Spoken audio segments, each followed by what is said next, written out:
जय हिंद. नमस्ते विद्यार्थी मित्रांनो. आताच्या व्हिडिओमध्ये आपण एस-पी-पी-यूच्या पी-आर-एन व्हॅलिडिटी ओव्हर असलेल्या स्टुडंटबाबत आपण महत्त्वाची माहिती घेणार आहोत. विद्यार्थी मित्रांनो, आपणाला माहीत आहे की दिनांक 16 मे 2026 पासून विद्यार्थ्यांना ज्यांचा पी-आर-एन व्हॅलिडिटी ओव्हर झालेली आहे, अशा विद्यार्थ्यांसाठी परीक्षा फॉर्म हे 16 मे 2026 पासून सुरू झालेले आहे आणि परीक्षा फॉर्म भरण्याची अंतिम तारीख ही 22 मे 2026 आहे. त्यामुळं अशा विद्यार्थ्यांना परीक्षा फॉर्म भरताना खूप साऱ्या अडचणी येत आहे. या अडचणी नेमकी कशा पद्धतीने सॉल्व्ह करायचं याबाबत आपण माहिती बघणार आहोत. तसेच परीक्षा फॉर्म नेमकी कोणासाठी आहे? लास्ट डेट अंतिम तारीख काय आहे? फॉर्म इनवर्ड किंवा फॉर्म ट्रान्सफर बाबतच्या अडचणी, शेवटची संधी आहे का? आणि प्रोव्हिजनल ॲडमिशन स्टुडंट घेतलेल्या विद्यार्थ्यांच्या परीक्षा फॉर्मच्या इश्यूबाबत आपण या व्हिडिओमध्ये माहिती घेणार आहोत. सगळ्यात प्रथम महाविद्यालयामध्ये किंवा ज्या विद्यार्थ्यांनी परीक्षा फॉर्म भरलेला आहे, त्या विद्यार्थ्यांनी परीक्षा फॉर्म इनवर्ट कसा करायचा किंवा फॉर्म कशा पद्धतीने ट्रान्सफर करायचा याबाबत आपण अगोदर माहिती घेऊया. मी टेक्निकल कारणास्तव हे अगोदर तुमच्यासाठी घेत आहे. बघा, आपण विद्यार्थ्यांना माहिती आहे की परीक्षा फॉर्म ऑनलाईन पद्धतीने भरायचा. दुसरं, महाविद्यालयात जाऊन महाविद्यालयाकडून तो फॉर्म तपासून त्या फॉर्ममध्ये काही त्रुटी नसतील, तर फॉर्म काय करायचा, कॉलेजमधून इनवर्ट करायचा आणि नंतर लॉग इन करून विद्यार्थ्यांनी काय करायचं आहे, पेमेंट करायचा. अशा या महत्त्वाच्या प्रक्रिया आहे. तर आता विद्यार्थ्यांनी सपोज फॉर्म भरलेला आहे, तर फॉर्म भरल्यानंतर त्यांनी फॉर्म कुठून इन्व्हर्ट करायचा किंवा महाविद्यालयाने कुठून फॉर्म इन्व्हर्ट करायचा, त्याकरता इथे एक्झामिनेशन सेक्शनला गेलं पाहिजे. इथे कॉलेज सेक्शनमध्ये कॉलेज लॉग इन आहे, त्यावरती क्लिक करा. कॉलेज इन्व्हर्ट किंवा एक्झाम फॉर्ममध्ये इथं इन्व्हर्ट हे बटन दिलेलं आहे, त्या बटनावर क्लिक करा.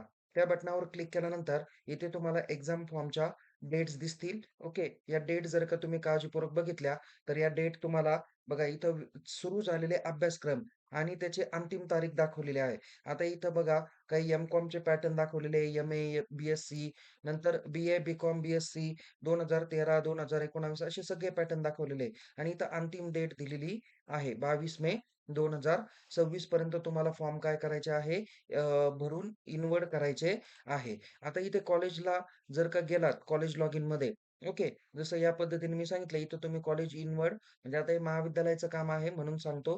कॉलेज इनवर्ड एक्झाम फॉर्ममध्ये गेल्यानंतर इथे तुम्हाला वेगवेगळ्या डेट वगैरे दिसतील आणि इथं नोटिफिकेशनमध्ये सांगितलेलं आहे, click here for exam form 125 and N+2+N college login या बटनावर काय करायचं आहे, क्लिक करायचं आहे. या बटनावर क्लिक केल्यानंतर इथे या पद्धतीचं तुम्हाला म्हणजे महाविद्यालयाला कोड आणि पासवर्ड दिलेला आहे तो टाकायचा. कॅप्चा दिला त्या पद्धतीने काय करायचं आहे, लॉग इन करायचं आहे. लॉग इन केल्यानंतर इथे बघा, home, dashboard, exam form, invert process, request, report वगैरे सर्व माहिती. एक्झाम फॉर्म इनवर्टला गेल्यानंतर इथे इन्व्हर्ट बटन दाबा. इन्व्हर्ट बटन दाबल्यानंतर या ठिकाणी आता हे ऑलरेडी हे खूप वेळचं झालेलं होतं, म्हणून ते मी तुम्हाला या ठिकाणी आता सांगत नाहीये. तर नेहमी पद्धतीची जी काही इन्व्हर्टची प्रोसेस आहे, तीच प्रोसेस काय करायची आहे, कॉलेजला करायची आहे. तिथे इनवर्डमध्ये जाऊन त्यांना वेगवेगळ्या प्रोसेस काय करायच्या आहे, फॉलो करायच्या आहे. ओके. त्यानंतर त्यांनी पॅटर्न वगैरे जर का सिलेक्ट केला, तर त्यांना वन बाय वन काय करता येईल, मार्क्स एंट्री करता सॉरी त्यांना एक्झाम फॉर्म काय करता येईल, इन्व्हर्ट करता येईल. आता एक्झाम फॉर्म इन्व्हर्ट करताना त्या ठिकाणी एक बघा, या पद्धतीचा त्यांना डॅशबोर्ड दिसेल. मी पुन्हा सांगतो, इथं एक्झाम फॉर्मला गेले, इन्व्हर्टमध्ये जा. तिथं स्टुडंट सिलेक्ट बाय वगैरे जे काही आहे, तर ते तुम्ही लिस्ट सिलेक्ट करू शकता किंवा त्याचा ॲप्लिकेशन आयडी वगैरे आहे, तो त्या ठिकाणी तुम्ही सिलेक्ट करून काय करू शकता, परीक्षा फॉर्म भरू शकता. इथे बघा प्रोसीड फॉर अप्रूव्ड आहे. इथं स्टुडंटचं नेम, त्याचा application ID, student name, P-R-N, eligibility आणि प्रोसीड टू लॉगिन बटन दिसेल त्या बटनावर लॉग इन करा. आता जर का काही विद्यार्थी असे असतील की जे एफ-वाय, एस-वाय दुसऱ्या महाविद्यालयात केलं आणि आता त्यांनी तिसऱ्या महाविद्यालयात प्रवेश घेतलेला आहे किंवा अंतिम वर्षाला तिसऱ्या महाविद्यालयात होते. तर आता तुम्हाला फॉर्म इन्व्हर्ट करताना जुन्या कॉलेजचं नाव दिसेल. तर तुम्ही ज्या कॉलेजला अंतिम वर्षाला प्रवेश घेतला होता, त्या टी-वायच्या कॉलेजमध्ये तुम्हाला इथं ट्रान्सफर करून तुम्हाला फॉर्म इन्व्हर्ट करायचा असेल, तर इथं एक्झाम फॉर्मच्या इन्व्हर्ट प्रोसेसच्या खालती रिक्वेस्ट म्हणून दिलेलं आहे. तिथं तुम्हाला ट्रान्सफर स्टुडंट म्हणून ऑप्शन आहे महाविद्यालयाला. तर महाविद्यालयाने त्या ट्रान्सफर स्टुडंटवर जायचं. तिथं त्या विद्यार्थ्यांचा एक्झाम फॉर्मचा ॲप्लिकेशन आयडी टाकायचा आणि तो स्टुडंट काय करायचा आहे, ट्रान्सफर करायचा आणि मग नंतर तो इन्व्हर्ट किंवा अप्रूव्ड करायचा आहे. ही अशी एक महत्त्वाची प्रोसेस तुम्हाला या ठिकाणी मी आत्ता सांगतो. ऑलरेडी मला टेक्निकल कारणास्तव ते जरा थोडं लवकर घ्यायचं होतं कारण लॉग इन केल्यानंतर 5 मिनिटाच्या आत ती वेबसाईट लॉक होते. म्हणून ते मी तुम्हाला अगोदरच दाखवण्याचा प्रयत्न केला, पण अनफॉर्च्युनेटली ते पुन्हा बॅक साइडला आपल्याला गेल्या कारणास्तव ते तुम्हाला ती प्रोसेस व्हिजिबली दाखवता येणार नाही. पण कॉलेजला नेमकी कुठून फॉर्म इन्व्हर्ट करायचा हे मी या व्हिडिओमध्ये सांगितलं आहे. एखादा विद्यार्थी महाविद्यालयात गेला आणि ते म्हणाले, की तुझा फॉर्मच इथं दिसत नाही. तर त्यांना म्हणा, की या पद्धतीने तुम्हाला एक नवीन टॅब दिलेली आहे. त्या टॅबच्या माध्यमातून तुम्ही एक्झाम फॉर्म काय करा, इन्व्हर्ट करा. ओके. आता दुसरं एक महत्त्वाचं विद्यार्थी मित्रांनो, परीक्षा फॉर्म भरताना बहुतेक विद्यार्थ्यांना student pair in validity is expire असा महत्त्वाचा मेसेज येतोय. तर या विद्यार्थ्यांनी काय करावं? एक तर सगळ्यात प्रथम 2 महत्त्वाची कामं आहे.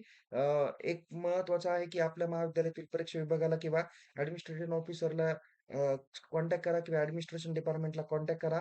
तिथे प्रत्यक्ष भेटून त्या सरांना सांगा, की "सर, मला परीक्षा फॉर्म भरताना असा-असा प्रॉब्लेम येत आहे, की स्टुडंट पे-आर-इन व्हॅलिडिटी ओव्हर असा मेसेज दाखवत आहे."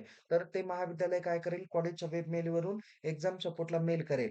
त्या मेलमध्ये ते लिहितील, "माननीय संचालक परीक्षा माननीय संचालक परीक्षा विभाग, सावित्रीबाई फुले पुणे युनिव्हर्सिटी पुणे." विषय लिहायचं, की पी-आर-एन व्हॅलिडिटी ओव्हर विद्यार्थ्यांना परीक्षा फॉर्म भरण्यात येणाऱ्या अडचणीबाबत किंवा त्यांचा अद्यापही पी-आर-एन नंबर पी-आर-एन एक्सपायर असं सांगत आहे. लिहायचं, "माननीय महोदय, आमच्या महाविद्यालयातील त्या विद्यार्थ्याचं पूर्ण नाव, त्याचा वर्ग, त्याचा एलिजिबिलिटी, त्याचा पी-आर-एन नंबर यांनी या वर्षी प्रवेश घेतला होता. बट त्याची पी-आर-एन व्हॅलिडिटी ओव्हर झालेली आहे आणि आता परीक्षा फॉर्म भरताना त्याचा पुन्हा मेसेज येतो आहे, की पी-आर-एन व्हॅलिडिटी ओव्हर." तर सदर विद्यार्थ्याचा परीक्षा फॉर्म भरण्यातील अडचण दूर करून देण्यात यावी आणि त्याला परीक्षा फॉर्म भरून देण्यात यावा.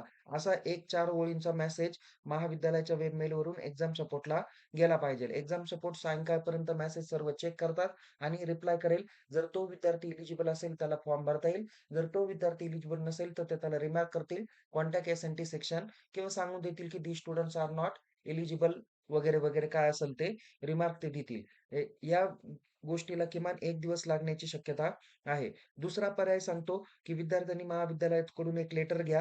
हेच लेटर, की परीक्षा फॉर्म भरण्यात येणाऱ्या अडचणीबाबत. त्याच विद्यार्थ्यांनी आपलं स्वतःचं नाव, त्याचा एक्झाम फॉर्मचा युजर नेम, त्याचा पासवर्ड, त्याचा पी-आर-एन नंबर उल्लेख केला पाहिजे आणि येणारी त्रुटी आणि सोबतच विद्यार्थ्यांनी त्याचा लास्ट इयरचा जो काही रिझल्ट आहे, तो त्यांनी अपडेट किंवा सोबत त्या पत्राच्या न्यायचा आहे. हे पत्र घेऊन तुम्ही पुणे विद्यापीठाच्या परीक्षा विभागाकडे गेलात, तर परीक्षा विभाग तुमचा रेकॉर्ड चेक करेल. तुम्ही एलिजिबल असेल, तर त्यांच्या ह्याच्यामध्ये चेंज करून तुम्हाला काय करता येईल, परीक्षा फॉर्म भरता येईल. हे 2 महत्त्वाच्या बाबी तुम्हाला सांगितल्या परीक्षा फॉर्म भरण्यात येणाऱ्या अडचणीबाबत. विद्यार्थी मित्रांनो, ही शेवटची संधी आहे. मोजकेच 3 ते 4 दिवस बाकी आहे. लवकरात लवकर तुम्ही हे करा.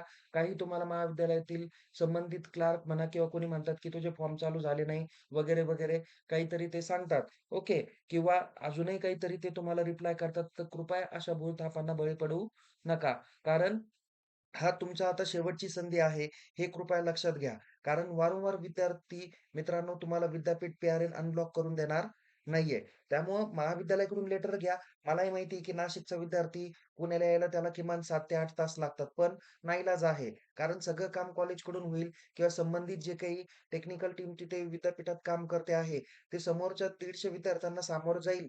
100-200 काय असेल ते, का तुमच्या मेलला रिप्लाय देत बसेल. उलट त्यांना मेलला रिप्लाय देणं बंधनकारक आहे, कारण त्यांचं ते उत्तरदायित्व आहे. ओके. पण तेवढा वेळ त्यांच्याकडे उपलब्ध असणं गरजेचं आहे. त्यामुळे वेळेअभावी तुम्ही प्रत्यक्ष जा आणि काय नेमकी क्वेरी ती समजून घेण्याचा प्रयत्न करा. कारण तुमचं 2013चं आहे, काहींचा खूप सारा पॅटर्नचा इश्यू असतो. त्यामुळं अशा प्रॉब्लेमला महाविद्यालयाकडून पुरेसं असं उत्तर भेटत नाही. तर तुमच्या प्रश्नाचं उत्तर एकतर तुमचे उपकेंद्र देतील किंवा डायरेक्ट विद्यापीठाचा परीक्षा विभाग देईल. आता परीक्षा फॉर्म नेमकी कोणासाठी आहे, हे सगळ्यात प्रथम अगोदर विद्यार्थी मित्रांनो जाणून घ्या. तुम्ही त्याकरता परिपत्रक क्रमांक 693 जे 15 मे 2026 ला प्रसिद्ध झालं, ते तुम्ही काळजीपूर्वक बघा. सगळ्यात प्रथम सांगितलेलं आहे, की अंतिम वर्ष आणि उत्तीर्ण किंवा जे विद्यार्थी नापास झालेले आहे किंवा फेल झालेले आहे किंवा परीक्षा विषयक आणि अभ्यासक्रम विषयक नियमानुसार पात्र असलेले विद्यार्थी आहे किंवा अंतिम पूर्व वर्षातील आणि उत्तीर्ण असलेले विद्यार्थी. ओके. म्हणजे आता यामध्ये मी तुम्हाला नेमकी थोडक्यात सांगण्याचा प्रयत्न करतो आहे, की एखाद्या विद्यार्थ्याने प्रवेश घेतला होता. त्यांनी एफ-वाय क्लिअर केलं, एस-वाय क्लिअर केलं, टी-वाय पण क्लिअर केलं. पण त्याचा एस-वायचा किंवा टी-वायचा काही विषय बॅकलॉग असेल, तर ते विद्यार्थी आता पी-आर-एन ब्लॉकच्या बाबतीतले आहे. आता परीक्षा फॉर्म हे फक्त पी-आर-एन ब्लॉकच्या बॅकलॉग विद्यार्थ्यांसाठीच आहे. एखादा विद्यार्थी एफ-वाय झाला आणि एस-वाय झाला आणि आता टी-वायला त्याने प्रवेश घेतला आणि तो म्हणतोय, की माझे टी-वायचा पी-आर-एनचा फॉर्म भरू द्या. तर ते पॉसिबल होणार नाही. हे कृपया लक्षात घ्या. इथं फक्त बॅकलॉग विद्यार्थ्यांना संधी दिली जाणार आहे. ओके. काही विद्यार्थ्यांचे प्रॅक्टिकल, ओरल, प्रोजेक्ट वगैरे हे जे काही विषय आहे, तर हे विषय अनुत्तीर्ण आहे. असे देखील विद्यार्थी काय होतील, यामध्ये परीक्षेला सामोरं जातील. त्यांचा फॉर्म हा भरून घेतला जाणार आहे. पण यामध्ये प्रोव्हिजनल ॲडमिशनवाले, फ्रेश स्टुडंट हे या परिपत्रकानुसार एलिजिबल असणार नाही. विद्यार्थ्यांनी 15 मे पासून जे काही परीक्षा फॉर्म सुरू झाले, ते ऑनलाईन पद्धतीने भरायचे आहे. महाविद्यालयातून फॉर्म इनवर्ड करायचे आहे आणि महाविद्यालयीन फॉर्म इनवर्ड केल्यानंतर लॉग इन करून ते फॉर्म त्याची फी भरायची आहे. तुमच्या परीक्षेचं सेपरेट वेळापत्रक येईल. त्याच्याबद्दलची माहिती आपण आपल्या YouTube चॅनल, Telegram चॅनलला निश्चित दिली जाणार आहे. ओके. तर तुम्हाला सांगितलं असेल, परीक्षा फॉर्म भरण्यात जर का अडचण येत असेल, तर काय करावं त्याची माहिती दिली. परीक्षा फॉर्म कोणासाठी आहे त्याची माहिती दिली. तिसरं आहे लास्ट डेट किंवा अंतिम तारीख काय आहे? मी मगाशीच सांगितलं 22 मे 2026 आहे. ते पण दुपारी 3-4 वाजेच्या आतच फॉर्म भरून घ्या. ओके. फॉर्म इनवर्ड किंवा फॉर्म ट्रान्सफर कशा पद्धतीने करायचं त्याची माहिती तुम्हाला दिली. शेवटची संधी आहे का? असू शकते. ओके. कारण विद्यापीठ वारंवार तुम्हाला देतील हे सांगता येणार नाही. म्हणूनच म्हटलं आत्ता जी काही दिली आहे, चांगली संधीचं सोनं करा, अभ्यास करा, फॉर्म भरा. सगळ्यात महत्त्वाचं फॉर्म नीट व्यवस्थित पद्धतीने भरा. फॉर्म भरून इन्व्हर्ट करा, फी पेड करा. त्यानंतर अभ्यास करा, previous year question paper refer करा, सराव करा, प्रॅक्टिस करा, काहीही करा. अभ्यास करून त्या विषयात पास होण्याचा प्रयत्न करा. ओके. त्यानंतर काही विद्यार्थ्यांनी शैक्षणिक वर्ष 2025-26 मध्ये प्रोव्हिजनल ॲडमिशन घेतलं होतं. त्यांचे निकाल जानेवारीमध्ये लागले. बट आता विद्यापीठाने अगोदर एक परिपत्रक जाहीर केलं होतं. त्या परिपत्रकानुसार सांगितलं होतं, की दोन्ही सेमिस्टरचे एकत्रित तुम्हाला परीक्षा फॉर्म भरता येतील. बट एप्रिल, मेचे परीक्षा फॉर्म सुरू झाले त्यावेळेस त्या विद्यार्थ्यांना परीक्षा फॉर्म भरता आले नाही. त्याबद्दलचा डिसिजन पेंडिंग आहे. कोर्टाकडून स्टे आहे वगैरे, वगैरे अशा काही सूचना विद्यापीठाच्या वरिष्ठ अधिकाऱ्याकडून येत आहे. तर संबंधित विद्यार्थ्यांनी महाविद्यालयाचं हवं तर पत्र तयार करा. सर्व संबंधित विद्यार्थ्यांनी एकदा विद्यापीठाच्या एस-एन-टी सेक्शनला कॉन्टॅक्ट करा. नेमकी आमच्याबाबत तुम्ही काय डिसिजन घेणार आहे, कृपया कळवा किंवा त्यांना सांगा, की "सर, कृपया याबाबतचं एखादं परिपत्रक काढा, जेणेकरून आमच्यावर अन्याय होणार नाही." कारण वर्ष वाया जाण्याची शक्यता सुद्धा असू शकते. तर प्रोव्हिजनल स्टुडंटच्या बाबतीतही विद्यार्थ्यांनी थोडंसं विद्यापीठाशी संपर्क करण्याचा प्रयत्न करा. कारण त्याबाबत कॉलेजला अद्याप काहीही माहिती देण्यात आलेली नाही. त्यामुळे विद्यार्थी मित्रांनो, बी सिरियसली हा विषय खूप महत्त्वाचा आहे. संबंधित विद्यार्थ्यांनी अधिक माहितीसाठी आपल्या महाविद्यालयातील परीक्षा विभाग किंवा ॲडमिनिस्ट्रेशन डिपार्टमेंटशी संपर्क साधायला हवं. आपल्या महाविद्यालयातील टीचरच्या संपर्कात राहा. ते सांगतील त्या सूचनांचं पालन करा. त्यांच्याकडून जर का समाधानकारक उत्तर भेटत नसेल, तर परीक्षा विभागाला कृपया आपण प्रत्यक्ष भेटून हा जो काही मार्ग आहे किंवा कशा पद्धतीने सॉर्ट आउट करता येईल याचा विचार आपण केला पाहिजे. कारण आता शैक्षणिक वर्ष 25-26 संपत आलेलं आहे. विद्यापीठाने अजूनही पी-आर-एनच्या बाबतीत काय म्हणते फॉर्म तर सुरू केले, पण तरीही बहुतेक विद्यार्थ्यांना पी-आर-एन व्हॅलिडिटी ओव्हरचाच मेसेज येत आहे. कृपया वेळ वाया घालवू नका. अधिक माहितीसाठी आपल्या YouTube चॅनलला सबस्क्राईब करा. Telegram चॅनलमध्ये सहभागी व्हा. लिंक डिस्क्रिप्शन बॉक्समध्ये देण्यात आलेली आहे. पुन्हा भेटूया एका नवीन विषयासह, नवीन व्हिडिओसह. तोपर्यंत टेक केअर. जय हिंद. धन्यवाद.